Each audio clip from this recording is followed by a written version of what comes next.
Bună, am regăsit la un nou episod de Brawl Stars și vreau să vă zic că dacă vreți să intrați în grup, mai sunt doar 10 locuri, pentru că nu știu, adică nu știu de ce atât de mulți oameni au intrat în grup. Nici nu-i cunosc. Cei care îi cunosc sunt până la aici. Zigonul cunosc, doar Brawler, Brianna și Sebic. Atât cunosc. În rest nu cunosc pe nimeni. Și mulți au intrat, să nu mă așteptam. Dar ca zi, nu știu, să încercăm să jucăm Big Game. Pentru că e un game care m-am mai jucat, dar vreau să mă mai joc. Sper să nu fiu Big. Grif e Big. Știu cum e Big, dar am fost doar o dată și aș vrea să mai fiu și eu un Big totuși, să fiu Big cel mare. Sau o dată de 2 ori, atât.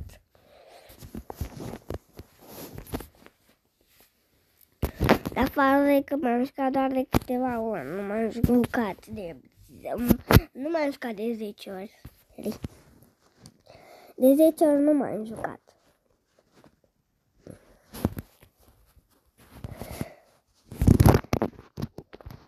Sau nu știu de câte ori m-am jucat, dar stai să omorâm pe ăsta, că totuși se face un minus și n-are nici 7 de viață măcar.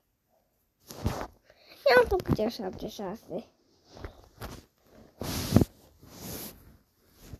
Bă, da, nu înțeleg pe unii. La fratele meu, la început îl băga numai ăla mare. La mine, la început, mă bagă numai ăla mic. Nu înțeleg. Vreau și eu să mai fiu ăla mare.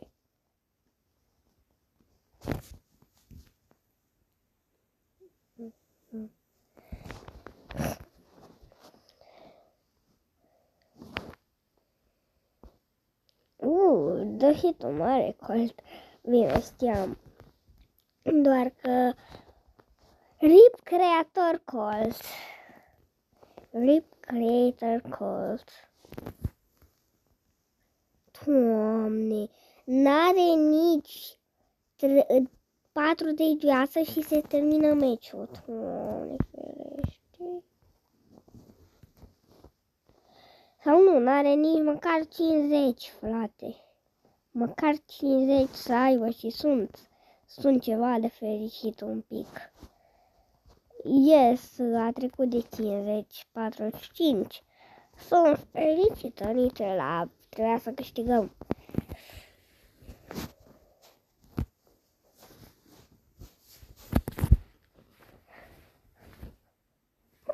Nu sunt eu ăla mare. Doamne, Max! Disti de Max!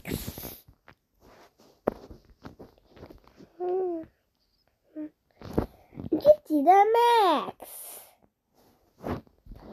Da, n-are skin-ul de GT, are alt skin, dar nu știu unde.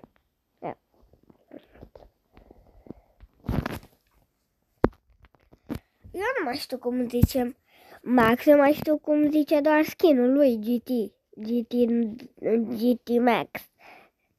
Nu mai știu cum zice Max, dar skin-ul mai știu. GT de Max! Că eu am skin-ul ăla și numai vocea lui Max am uitat cum era. Vocea skin-ului mie îmi place. Dar în fine, acum să ne focusăm să-l batem. Bă, dar ăsta e cam slab, că la noi avea atâta viață când mai avea mai puțin de 1 minut și acum n-are niciun minut, s-a făcut 1 minut și are mai puțină viață ca ăla. Deci cred că îl batem lejer. Sau cred că aproape o să-l batem aproape lejer. Adică se poate și să pierdem, dar și să câștigăm. Adică avem șanse mari să câștigăm, dar și șanse mari să pierdem. Depinde, nu știu. Depinde dacă acum jucăm noi bine sau... Gata, am câștigat. Yes! Știu că nu primesc trofee, dar doar o să mai joc și eu Big. Hai mă, dar de-abia 33 tu. Eu vreau să mai fac din quest, dar hai să mai joc niță la Big Game, că trebuie să dau damage și chiar vreau. Sunt eu la mare. Bă, dar Larry prea bun, cred că mă bate.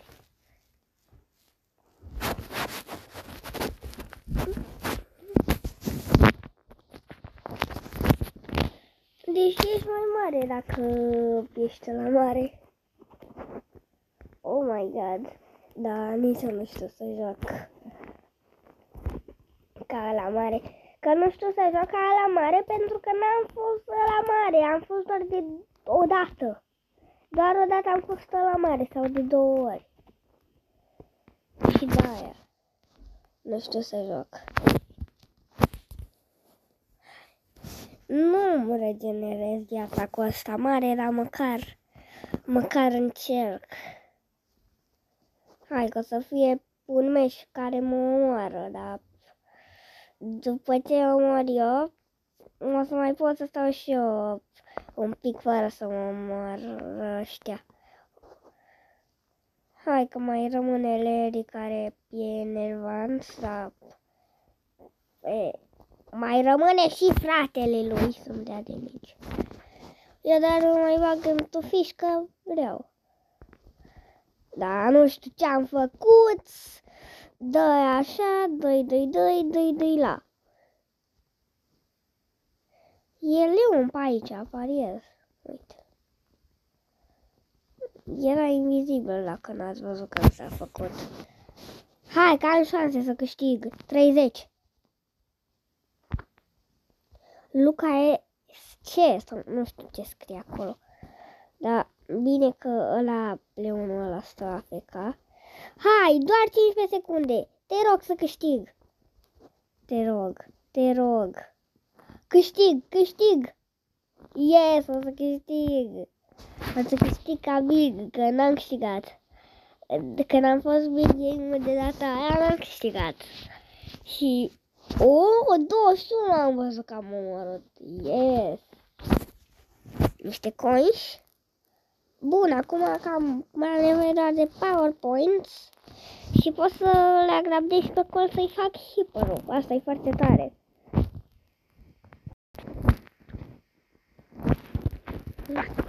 Da. Hai că mai primesc și eu PowerPoints. Eu nu mai... uite aici, primesc 200 PowerPoints. Aici, da, 200 PowerPoints. Și eu mai am nevoie fix cam de 200, cred că de 200 sau cam pe așa.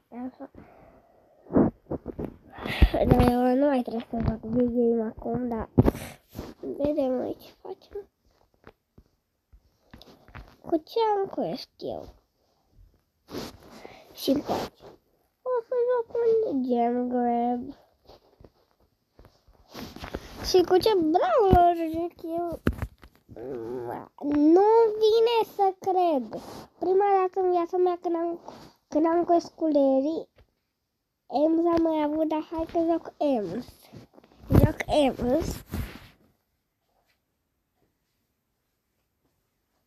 Deci chiar îmi place Emsu. Că chiar dacă n-am multe trofee, îmi place. Că am aflat că e un brawler bun.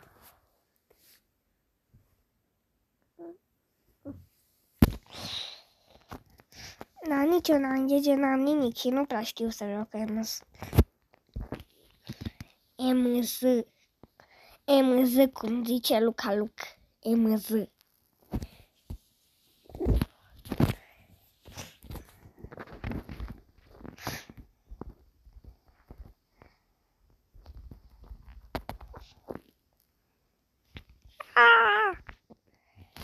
Mor.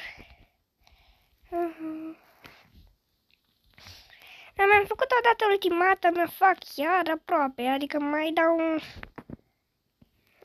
Mai bine mă retrag acum, că mor.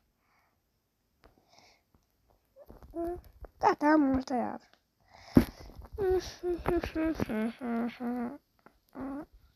Nu, gata, are 10 ăla. Deci trebuie să fugă, că dacă văd că moare, nu mai pot. Dacă văd că moare ăla. Nu.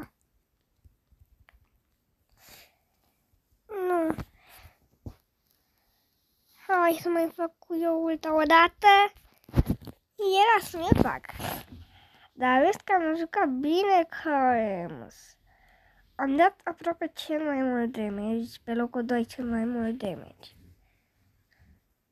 Mama, mai câștigă în meci, iau și niște coinsuri. Perfect. Haide să mai jucăm.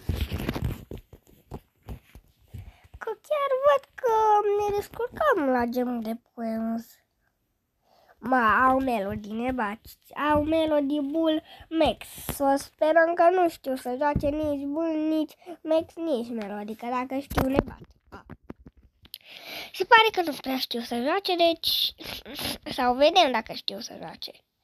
Că încă n-am văzut. Mi-am dat ultimata că era urgent, că mă omora. Nu. Nu e bine dacă mor, că nu poți să vezi ce face echipa ta, nu poți să o aperi. Trebuie repede. Uite-mă bulul ăsta. Aici încoace, trece încoace bulul. Bulul vieții, strunful, grijă. V-am ajutat să nu muriți. Frank, ai grijă. Grijă mare. Francu, grijă. Că mori. Nu, mor eu, Frank. Ajută-mă. Yes! Am câștigat și meciul ăsta. Chiar jucăm bine. Bă! Skin pe neni. M-am și speriat. Vreau să-l dau așa repede și bă, m-am speriat că mi-a dat o mitică. M-am și speriat. Nu mi-am mai dat mitică de ceva timp. Bă, ce-am făcut, mă? Doamne ferește.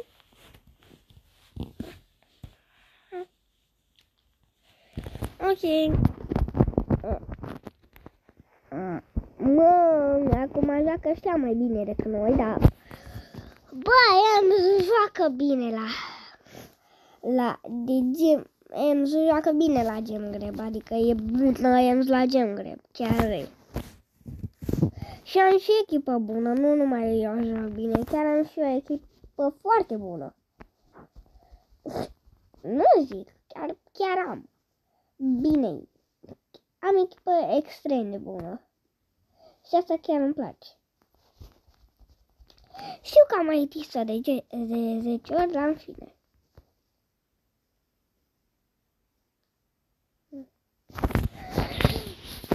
Deci, de data asta măcar echipa, de dățile celelalte eram că echipa bunicică, dar acum măcar echipa pe mine. Chiar măcar, dacă vedeți. Pentru că n-am început bine meciul, că m-am făcut bot de la începutul meciului. Nu. Bă, dacă văd gemurile alea că dispar, o să fie jale. Nu. Trololiu. Nu. Yeah! Am încercat și o să apăr pe cine avea gemurile, Jessie, cred. Underdog, ok.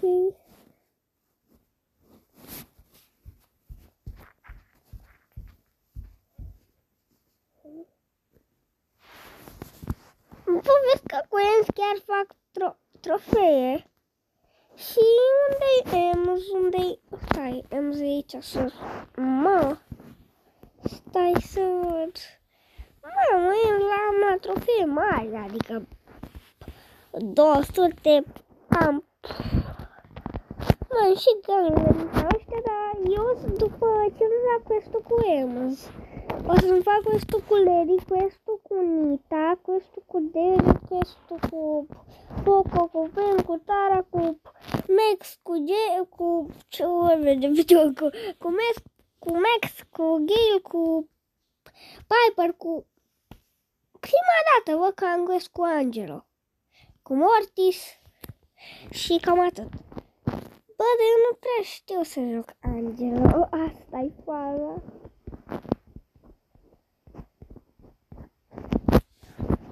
Hai că mă pun și eu la ceva aici, mă pun și eu. Hai că mă pun și eu la un hot zone, că doar vreau să văd cum e Angelo. Pentru că chiar nu știu să joc și vreau să mă învăț, chiar dacă erau la quest-ul cu Ems. Acum vreau să văd și cum e Angelo pe harta. Adică cum e Angelo să mai învăț să joc, că eu știu cum e. Și știu că trebuie să țin asta așa. Da. Eu nimeresc hiturile doar care țin ușoare. Adică hiturile grele nu.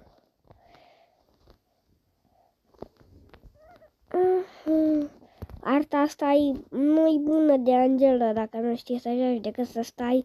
Adică nu-i bună să stai în cer decât să stai pe ăla de viață și să mai prinzi și tu un hit, atât. Atât e bună Angelo pe harta asta, Angelo, ia uzi.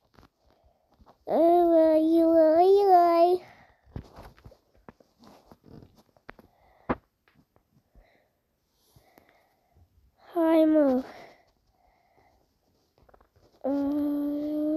Măcar mi-am făcut și eu odată, ultimata, că nu mi-o făceam nici în 10 ani. Da, nu e Angelo pentru mine, vedeți. Nu știu să joc. Nu înseamnă că nu e pentru mine. Mi-a dat înapoi Piper. Da, nu știu să joc Angelo. Deci mai bine nu mai jucăm.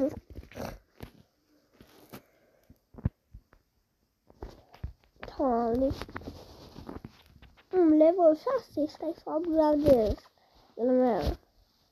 Unde-i mă Colt? Unde-i mă Colt? Eu vreau să le grab despre Colt, dar trebuie să dau prea multe gemuri și nu dau. O să-mi iau 100 de PowerPoints.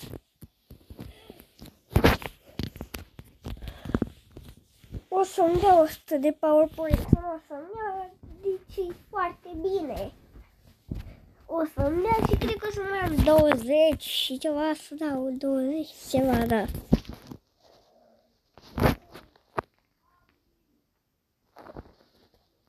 Trebuia să mă pun la gem grab, nu la hot zone, dar în fine.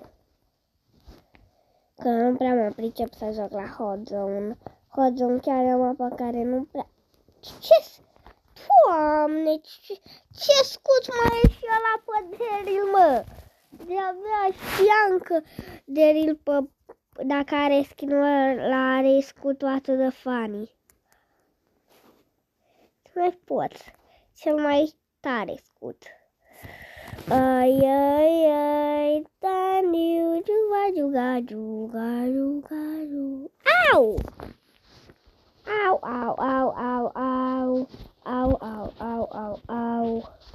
Au.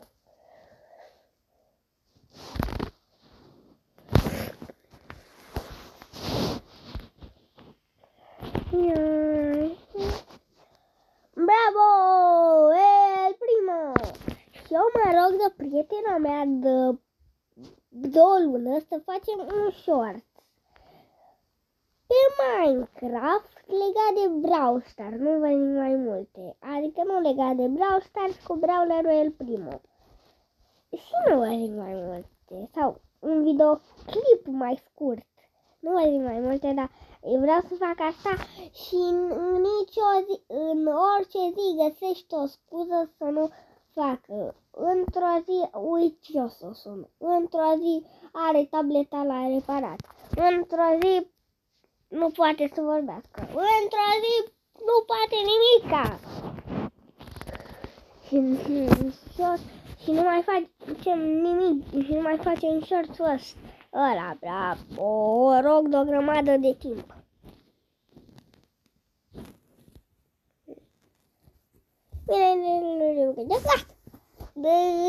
Bine, haide să jucăm un Brawl Ball.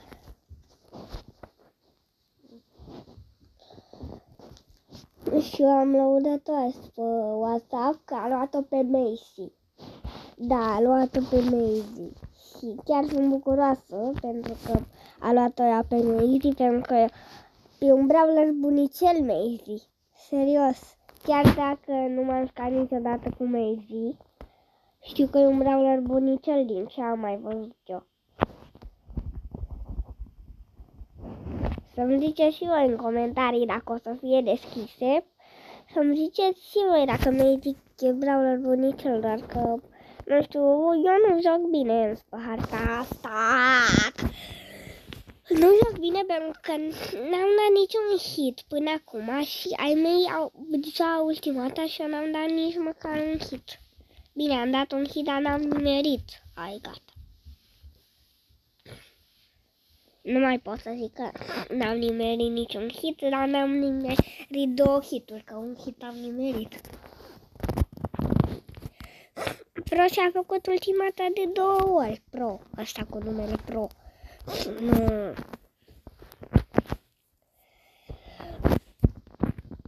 Lucasul vieții. Hehe. Și-a dat ultima dată degeaba, pentru că oricum dacă mă și-o dădea degeaba, pentru că mai bine și-o dădea acum. Adică nu acum, când avea cineva să dea gol la ei, decât să-și o dea când nimeni nu avea.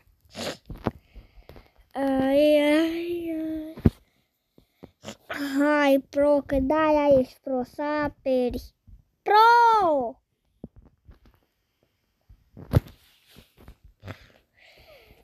Dragon, bine, cred că jucăm tot la Gem Grab.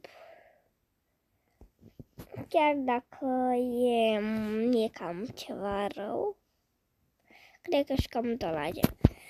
Nu jucăm la Gem Grab, haide să vedem cum e și un duo și după jucăm la Gem Grab.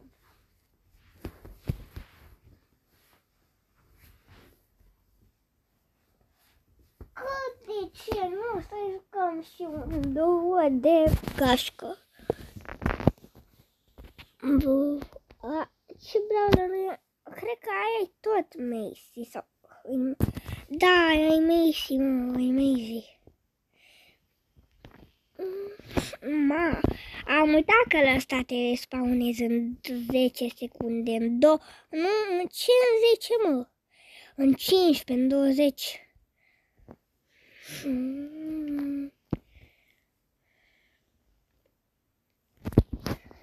Da, acum doar o să fug. Bine, mai atacu! Ura, joc! Am jucat de gașcă, da. Măcar. Deci, uitați aici. Măcar am ieșit locul 2 și ați văzut ce am făcut. Am jucat bine, am jucat bine. Și eu să fac 2, înseamnă că o să iau 2, adică să fac 2 quest-uri, eu să iau una sau 2 din alea. Unde-s quest-urile cu Ems, bro? Bro, unde-s quest-urile cu Ems? Uite-le acolo. Mamă. Eu nu știu să joc nici Poco, nici Piper, nici Angela. Pe mai așa. O să dăm și niște play again-uri. Bă, da, ați văzut ce bine m-am descurcat la meciul ăla, am omorât vreo mulți, chiar am omorât mulți.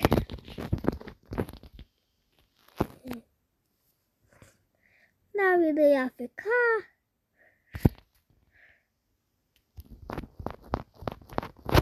Deci eu de la început n-am luat niciun power, cred că n-aveam niciun power, m-am bătut cu palții și așa am făcut power. Bă, a venit ăsta. Nu, David, acum fugi sau faci ce am făcut eu. Încarcă-ți viața, încearcă să dai un damage și pe așa așteaptă să revin eu, că te mai ajut. Așa, bravo, ai făcut ceva de pome... Mă, de ce mi-a dat scutul ăsta? Ca să nu mor, cred. Mără tomato. Mără roșie.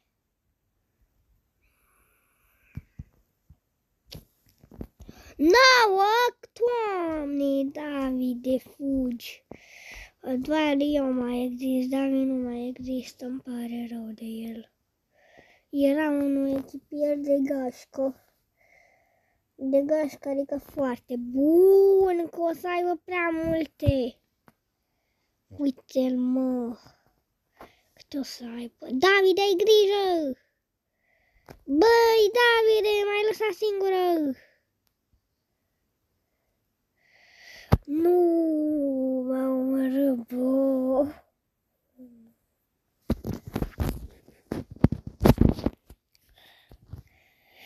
Acum depinde, nu știu dacă iau două sau una. Ok, am luat una. Miti chiar. Bă, da, eu chiar am nevoie de coins, nu știu. Vreau să nu-mi dădea deloc coins. Acum îmi dă o grămadă de coins, dar nu-mi dă deloc PowerPoint.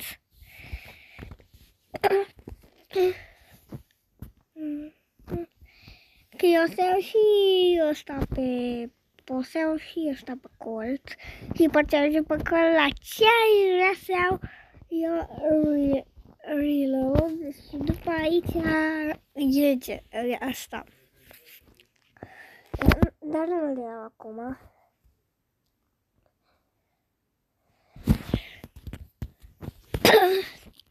Da, două mitice, cam bine, bro. Două mitice, dar nu știu ce să mai jucăm.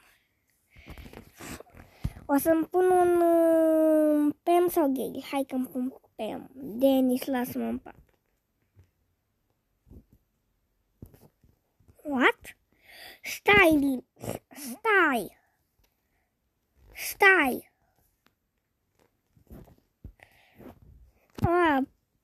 Credeam că m-a dat cu același vreau. Cu același echipier. David și Denis, ok. Deci haideți să dăm un play. Bun, dar mie mi se pare că ăștia sunt cam mult mai boți, pentru că uitați-vă și voi, n-au rang. Evul meu n-am văzut să aibă rang. Mara, nici eu nu prea joc bine pe M, dar... Mami, Iv, nu te duc până la mine, te rog. Bun, la început meciul și avem 7 power. Să înceapă meciul și unul să aibă 7 power. 7 power, adică să înceapă meciul, să nu te să fix când te spawnezi.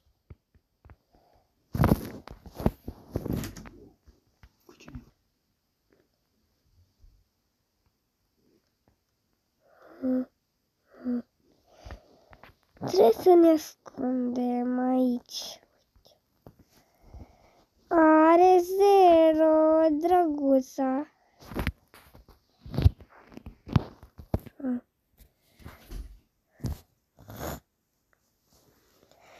Noi câștigăm 100%, îmi dă mie un hit cineva. Da, nu-i nimic, are 3, Doamne, cât de puține. Mă bate una cu 2, dar în fine. Ai, ai, ai.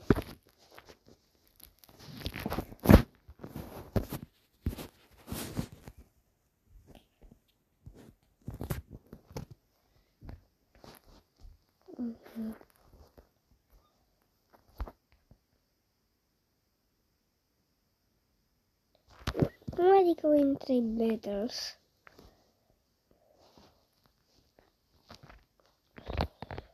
Păi n-am câștigat, ok, dar că nu o să, adică eu o să joc un Brawl puternic.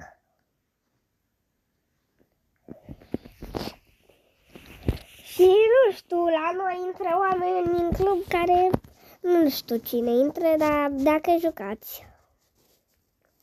Adică dacă vede cineva clipul și vrea să intre în club, am o singură rugăminte. Niciodată n-am avut un megapig mare. Am doar o rugăminte. Jucați la megapig.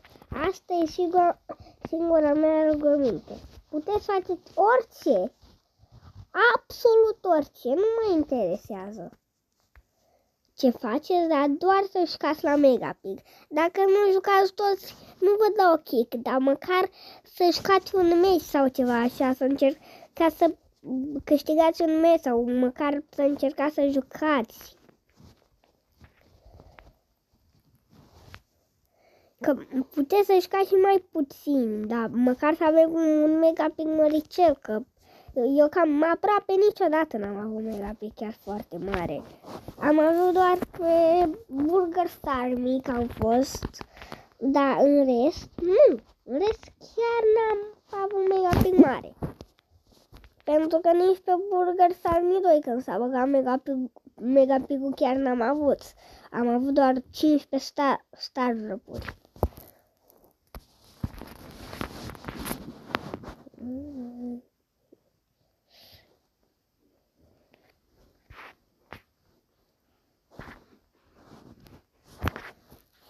Haideți să mai jucăm. O să facem să câștigăm de 3 ori și după cred că închidem videoclipul că nu mai putem.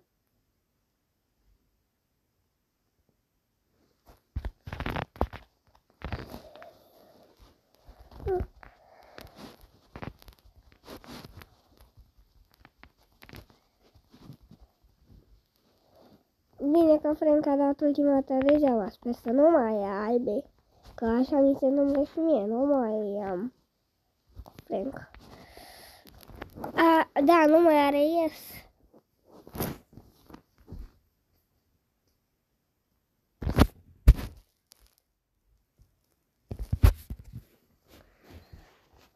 Nu. Uei, cum a dat-o, cât de prost.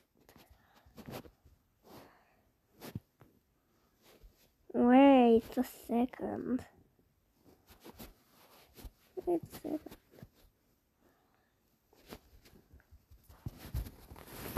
mai vreau să mai iau niște skin aici. Atât. Rugămintea mea e să nu dea Poco gol sau Francu, LOL! Era să nu dea gol. Bravo! Deci score.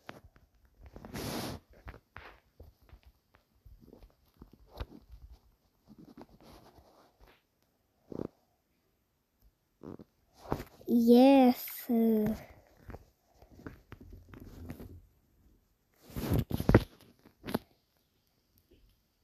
M-am fost ocupem la asta. Vreau să dau exit. Trebuia să mai fac încă un quest. Să mai încep încă un quest, dar e ok.